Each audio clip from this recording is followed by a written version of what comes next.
Hello दोस्तों, ये कहानी एक ऐसी लड़की के ऊपर आधारित है जो एक क्लब में काम करती है, जिसको एक अमीर लड़का उसे अपने प्यार के जाल में फंसाकर उसके साथ जोरदार तरीके से मजदूरी करता है और लास्ट में उससे शादी करके उसे बाद में उसे ऐसी हालत में छोड़ता है कि बेचारी उस लड़की को अपने ड्राइवर के साथ घपाघप करना पड़ता है। तो चलिए शुरू करते हैं हथियार के खड़े होने से पहले। मूवी की शुरुआत में हम एमी नाम की लड़की को ब्रुकलिन के एक क्लब में देखते हैं। एमी उस क्लब में एक बेहतरीन डांसर थी और ज्यादातर लोग उस क्लब में एमी की वजह से ही आते थे। एमी की एक बेस्ट फ्रेंड भी होती है जिसका नाम चमकीली था। एमी चमकीली के साथ अपने कस्टमर के बारे में बात कर रही होती है कि उस कस्टमर का नूनू कितना छोटा था, वगैरह वगैरह ऐसा कुछ। तभी एमी के पास उसका बॉस जिम्मी आता है। अब एमी उस क्लब की बेस्ट डांसर थी, इसलिए जिम्मी एमी को एक रशियन लड़के के पास भेजता है जो कि दिखने में काफी पैसे वाला और यंग था। एमी को सिर्फ पैसों से मतलब था क्योंकि उसके सपने बहुत बड़े थे। पैसे कमाने के लिए एमी किसी भी गुफा में धमाके करवाने को तैयार रहती थी। इस रशियन लड़के का नाम इवान था जो कि यहाँ बस अपने बाप के पैसे उड़ाने के लिए आया था। एमी इवान को अपनी वीआईपी सर्विस के बारे में बताती है और उससे बातें करने लगती है, लेकिन इवान का तो हथियार गुफा में धमाके करने को उत्सुक था, इसलिए वो एमी को जल्दी से अपनी गुफा दिखाने की बोलता है। तो एमी इवान को अपनी गुफा दिखाने के लिए रूम में लेकर जाती है। रूम में जाने के बाद एमी अच्छे से इवान से अपना खेत गीला करवाती है। खेत को पानी पिलाने के बाद जब दोनों साथ बैठकर बातें करने लगते हैं, जहाँ इवान एमी से पूछता है कि क्या तुम क्लब से बाहर भी अपना खेत गीला करवाती हो, तो एमी इवान को अपना नंबर दे देती है। जिसके बाद एमी वहाँ से अपने घर आ जाती है जहाँ वो अपनी फ्रेंड के साथ रहा करती थी। अब एक दिन इवान एमी को मैसेज करके अपने घर मजदूरी करने के लिए बुलाता है। एमी अच्छे से तैयार होकर इवान के घर जाती है।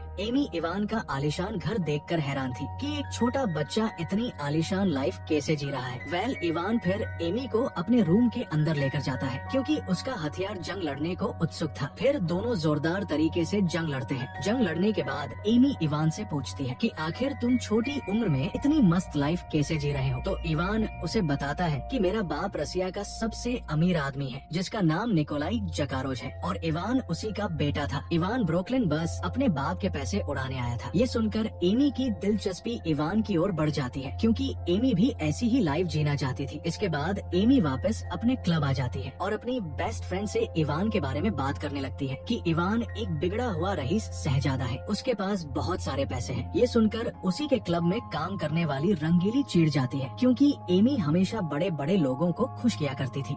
अगले दिन एमी फिर से इवान के घर जाती है जहाँ एमी अलग अलग तरीके से इवान का हथियार खड़ा करके उसे खुश करती है। घपाघप हो जाने के बाद जब दोनों थक कर बैठ जाते हैं तो इवान एमी से कहता है कि कल मैं न्यू ईयर की पार्टी दे रहा हूँ जिसमें तुम्हें आना ही पड़ेगा। तो एमी भी उसकी पार्टी में जाने के लिए मान जाती है। अगले दिन एमी अपनी फ्रेंड चमकीली को लेकर पार्टी में पहुंचती है जहां चमकीली उस पार्टी को देखकर चौंक गई क्योंकि उस पार्टी में बेहिसाब वाइन और खूब सारे पैसे फूके गए थे। फिर इवान इन दोनों से मिलता है जहां ये मिलकर बहुत सारी ड्रिंक करते हैं और नशे में हो जाते हैं। फिर जब न्यू ईयर लग जाता है तो ये सभी छत पर जाकर पटाखे फोड़ते हैं। फिर इवान एमी से आज रात भी उसके साथ रुककर घपाघप करने की बोलता है, पर एमी को इवान के पैसों से प्यार हो चुका था, इसलिए एमी इवान से ज्यादा पैसे की मांग करती है और इवान इसके लिए मान गया था। फिर इवान एमी को खोपचे में ले जाकर अच्छे से पेलता है, जिसके बाद अगले दिन जब इनकी आँख खुलती है तो एमी जल्दी से वहाँ से जाने लगती है क्योंकि एमी को काम पर भी जाना था, लेकिन इवान उसे रोकने की बोलता है क्योंकि इवान को अब शायद एमी से प्यार होने लगा था। इवान एमी को एक ऑफर देता है कि तुम एक हफ्ते के लिए मेरे साथ रहो मेरी जीएफ बनकर, ताकि मैं हर तरीके से तुम्हारी गुफा की सैर कर सकूं। एमी इसके लिए मान तो जाती है पर वो इवान से $25,000 की मांग करती है। इवान के लिए इतने पैसों की कोई औकात नहीं थी, इसलिए वो एमी को पैसे देने के लिए राजी हो जाता है। जिसके बाद एमी वहाँ से अपने घर जाकर अपना सामान पैक करती है और इवान के आदमियों के साथ कार में बैठकर इवान के घर आ जाती है। जिसके बाद एमी इवान की गर्लफ्रेंड बनकर रहने लगी और इवान के पैसों के साथ एमी अपनी लाइफ भी खुलकर जीने लगी। एमी अब इवान की जीएफ बन चुकी थी, इसलिए एमी धीरे धीरे इवान के दोस्तों के साथ भी टाइम बिताने लगी। ये सभी मिलकर खूब पैसे उड़ाते और मजे करते। जिसके बाद ये सभी एक साथ अपनी छुट्टियां बिताने के लिए लास्ट वेगस के लिए निकल जाते हैं। लास्ट वेगस जाने के बाद ये सभी मिलकर ऐसो आराम की जिंदगी बिताने लगे। देखते ही देखते इन्हें वहाँ एक हफ्ता गुजर गया। हफ्ते की लास्ट नाइट को इवान एमी की गुफा में जोरदार धमाके करता है और एमी से कहता है कि मैं तुमसे प्यार करने लगा हूँ और मैं अब वापस रसिया जाकर अपने बाप की कंपनी में काम नहीं करना चाहता। अगर मैं अमेरिका की किसी लड़की से शादी कर लूँ तो मैं अमेरिका का निवासी बन जाऊंगा और मुझे वापस रसिया नहीं जाना पड़ेगा। ये सुनकर एमी इवान से पूछती है कि फिर तुम किससे शादी करने वाले हो? तो इवान बताता है कि तुमसे शादी करना चाहता हूँ। ये सुनकर पहले तो एमी को मजाक लगता है, लेकिन इवान उसे बताता है कि मैं मजाक नहीं कर रहा हूँ, मैं सच में तुमसे शादी करना चाहता हूँ। एमी को लगता है शायद इवान सच बोल रहा है, इसलिए वो उसी रात चर्च में जाकर शादी कर लेते हैं। अब एक क्लब में काम करने वाली लड़की रईस खानदान की बहू बन गई थी, लेकिन ये शादी कितनी लंबी चल पाएगी ये देखने वाली बात होगी। वह शादी करने के बाद एमी हमेशा के लिए क्लब में काम करना बंद कर देती है। इसके बाद इवान एमी की अच्छे से शॉपिंग करवाता है और ये दोनों अब हस्बैंड वाइफ की तरह इवान के घर पर रहने लगते हैं। लेकिन इवान की शादी की बात रसिया में उसके मोम डैड को पता चल जाती है, इसलिए वो इवान के मैनेजर टोरस को कॉल करके शादी की सच्चाई का पता लगाने की कहते हैं। तो टोरस अपने 2 आदमियों गेंडा और टकलू को इवान के पास जाकर सच्चाई जानने के लिए भेजता है। दूसरी तरफ इवान और एमी एक साथ होते हैं, जहाँ इवान के घर वाले उसे कॉल करते हैं, लेकिन इवान उनका कॉल नहीं उठाता, जिससे एमी इवान से पूछती है कि तुम्हारे घर वाले हमारी शादी को तो अपना लेंगे ना? तो इवान बताता है कि तुम टेंशन मत लो, मेरे घर वाले मान जाएंगे। तभी इवान के घर गेंडा और टकलू पहुंच जाते हैं, जो इवान के घर की बेल बजाते हैं, लेकिन इवान उनको यहाँ देखकर गुस्सा हो जाता है। तो गेंडा इवान से कहता है, हम यहाँ बस ये जानने आए हैं कि क्या तुमसे सच में शादी कर ली है? अगर शादी करी है तो मुझे तुम मैरिज सर्टिफिकेट दिखा दो, हम यहाँ से चले जाएंगे। तो इवान जल्दी से टकलू को अंदर ले जाकर अपना मैरिज सर्टिफिकेट दिखाता है। टकलू उस मैरिज सर्टिफिकेट का फोटो लेकर टोरस को सेंड कर देता है। फिर इवान धक्के देकर टकलू को अपने घर से बाहर निकालने लगता है। उधर वो फोटो जब टोरस देखता है तो वो अपना फैमिली फंक्शन छोड़कर वहाँ से निकल जाता है और टकलू को कॉल करता है, जिसे वो लाउड स्पीकर पर रखने की बोलता है, जिससे इवान भी टोरस की बातें सुन सके। टोरस इवान से कहता है कि तुमने तुम्हारी फैमिली की इज्जत मीठी में मिला दी, तुम्हें शादी करने के लिए एक क्लब में काम करने वाली ही मिली थी, तुम वही रुकना, मैं अभी वहाँ आ रहा हूँ। और तुम्हारे मोम डैड भी रसिया से निकल चुके हैं। इवान ये सुनकर डर जाता है कि उसके मोम डैड यहाँ रहे हैं। तो इवान जल्दी से अपने कपड़े पहनने लगता है और एमी से कहता है कि हमें जल्दी यहाँ से निकलना होगा। पर एमी बोलती है कि बस 2 मिनट रुक जाओ, मैं अपने कपड़े पहन लूं। लेकिन इवान एमी की भारी नहीं रुकता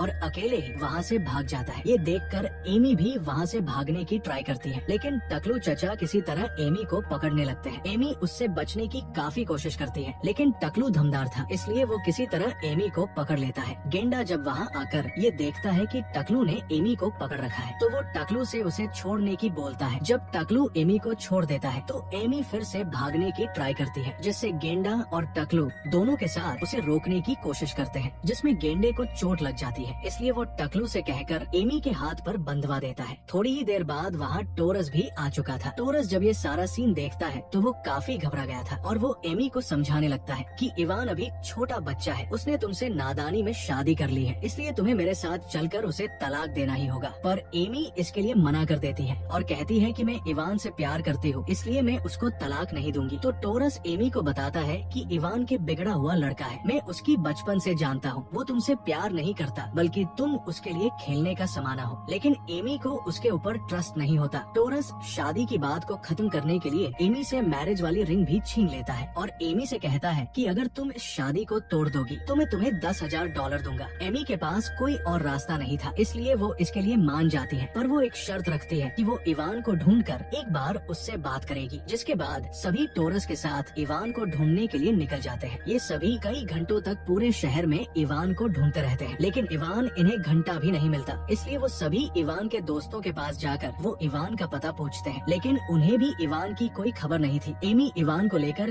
काफी परेशान थी, इसलिए टकलू चचा किसी तरह एमी का ख्याल रखने की कोशिश करता रहा। वे सभी सिटी के हर एक क्लब में इवान को ढूंढने लगे, लेकिन हर बार उनके हाथ बस निराशा ही लग रही थी। उन्होंने अपने पिछवाड़े का दम लगाकर इवान को ढूंढा, लेकिन वो उन्हें नहीं मिला। उधर इवान उसी क्लब में था जहाँ एमी पहले काम किया करती थी। इवान वहाँ उस लड़की के साथ था जो कि एमी से जला करती थी। उस क्लब में जब एमी की दोस्त चमकीली इवान की वहाँ देखती है तो वो जल्दी से एमी को कॉल करके सब बता देती है, जिसके बाद एमी टोरस और उसके साथियों को लेकर उसी क्लब में जाती है, जहाँ जाकर वो देखते हैं कि इवान पूरी तरह से नशे में धुत है और वो रंगीली के साथ रंग रालियां मना रहा था। एमी इवान से बात करने की ट्राई भी करती है, लेकिन नशे में होने की वजह से उसकी एक नहीं सुनता। एमी और रंगीली के बीच हाथापाई भी होने लगती है, जिसकी वजह से क्लब के बाउंसर उन सबको धक्के मारकर वहाँ से निकाल देते हैं। वे सभी इवान को अपनी कार में बिठाकर वहाँ से निकल जाते हैं। एमी कार में भी इवान से बार बार एक ही बात बोल रही थी कि ये लोग हमारी शादी तोड़वाना चाहते हैं, लेकिन इवान एमी की बातों का कोई रिस्पॉन्स नहीं देता। अगली सुबह इवान और एमी को कोर्ट ले जाया जाता है ताकि जल्दी से उन दोनों की शादी को तुड़वाया जा सके। इवान का वकील जज से टाइम लेकर उनका केस पहले लड़ने की बोलता है, पर इवान अब भी पूरी तरह से नशे में होता है। जज जब कैसे शुरू करता है और एमी से शादी के बारे में पूछता है कि क्या तुम ये शादी तोड़ना चाहती हो, तो एमी साफ साफ मना कर देती है कि ये लोग जबरदस्ती हमारी शादी तोड़वाना चाहते हैं। ये सुनकर वहाँ के हालत हो बिगड़ने लगते हैं। जब सबको ये पता चलता है कि उनकी शादी लास्ट वेगस में हुई है, तो जज उनसे कहता है कि जहाँ इनकी शादी हुई है वही इनकी शादी तोड़वाई जा सकती है। ये सब देखकर टोरस का सर फटने लगता है और वो इवान व एमी को लेकर सीधा इवान के मोम डैड के पास जाता है, जहाँ इवान की मोम गुस्से से लाल होकर आती है। वो सीधे आकर इवान को संभालने लगती है। एमी इवान की मोम से बात करने की कोशिश करती रही ताकि किसी तरह उनकी शादी को बचाया जा सके, पर इवान की मोम एमी से कहती है कि तुम जैसी टूची लड़की को हम हमारे घर की बहू बनाकर हमारे परिवार की बेइज्जती नहीं करवाना चाहते हैं। ये सब सुनकर टकलू को काफी बुरा लगता है, क्योंकि कहीं न कहीं वो एमी को चाहने लगा था।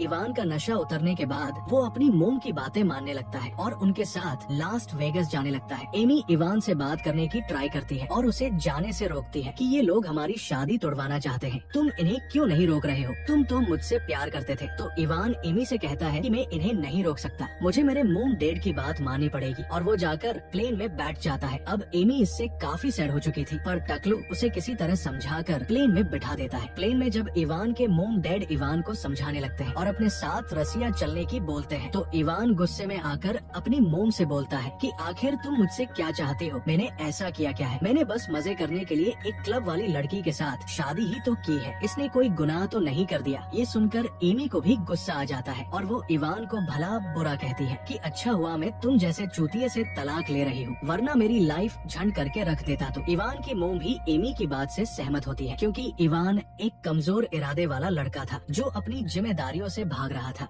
इसके बाद सभी लास्ट वेगस पहुँचते हैं, जहाँ ये कोर्ट में जाकर एक वकील को हायर करते हैं, जहाँ एमी तलाक के पेपर पर साइन करके इवान को तलाक दे देती है। टकलू वहाँ सभी से बोलता है कि इवान को एमी से बुरे बर्ताव के लिए माफी मांगनी चाहिए, पर इवान की मोम कहती है कि मेरा बेटा किसी से माफी नहीं मांगेगा। ये सुनकर एमी भी पीछे नहीं हटती और इवान की मोम को गालियाँ देने लगती है, जिसे देखकर इवान के डैड को बड़ा मजा आने लगता है। फिर एमी की टकलू के साथ इवान के घर भेजा जाता है, जहाँ वो बस एक रात के लिए रुक सकती थी। रात को टकलू और एमी दोनों आपस में बातें करने लगते हैं। टकलू एमी से दोस्ती करने की ट्राई करता है, लेकिन एमी टकलू के साथ अभी भी बदतमीजी से बात कर रही होती है और टकलू से कहती है अगर तुम्हारे साथ वो गेंडा नहीं होता तो तुम कब के ही मेरा खाता खोल चुके होते। पर टकलू माना कर देता है कि मैं ऐसा आदमी नहीं हूँ, अगर मुझे ऐसा करना होता तो मैं अभी भी तुम्हारा खाता खोल सकता हूँ। तो एमी कहती है कि तुम्हारे हथियार में दम ही नहीं है। ये बोलकर एमी वहाँ से सोने के लिए चली जाती है। अगली सुबह टकलू एमी को उसके घर छोड़ने के लिए जाता है, जहाँ जाने से पहले टकलू एमी को उसकी शादी की रिंग वापस देता है, पर एमी कुछ नहीं बोलती और सीधे टकलू के ऊपर चढ़ जाती है, क्योंकि एमी भी कहीं ना कहीं टकलू को चाहने लगी थी। और इसी बकचोदी के साथ इस मूवी की हैप्पी एंडिंग हो जाती है। Thanks for watching.